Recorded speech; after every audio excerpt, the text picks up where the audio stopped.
16 வருஷம் ஆகிடுச்சு. ஆனா கோவா வைப் இன்னும் ஃப்ரெஷ்ஷா தான் இருக்கு. என்னன்னு பார்க்கலாமா? தமிழ் சினிமாவுல ஒரு தனி ஸ்டைல் இருக்குன்னா அது கண்டிப்பா வெங்கட் பிரபு தான். காமெடி, ஃப்ரெண்ட்ஷிப், பாட்டு, ட்விஸ்ட் எல்லாத்தையும் மிக்ஸ் பண்ணி ஒரு பிளாக் பஸ்டர் கொடுக்கறதுல அவர் எக்ஸ்பர்ட்னு சொல்லலாம்.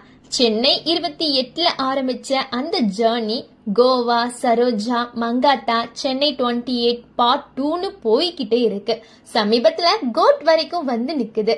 கடைசியா ரிலீஸ் ஆன கோட் படம் நல்ல வரவேற்பு பெற்று ஹிட் ஆனது எல்லாருக்குமே தெரிஞ்ச விஷயம் தான். அதுக்கப்புறம் இன்னொரு செம்ம சர்ப்ரைஸ் என்னன்னா, மங்காத்தா ரீ ரிலீஸ் ஆன படமே உலக அளவுல 20 கோடி வசூல்ங்கிறது சும்மா விஷயம் இல்லைங்க. அஜித் பிளஸ் வெங்கட் பிரபு காம்போனா அது எப்பவுமே மாஸ் தான். இதுக்கிடையில இன்னைக்கு ஒரு ஸ்பெஷல் டே.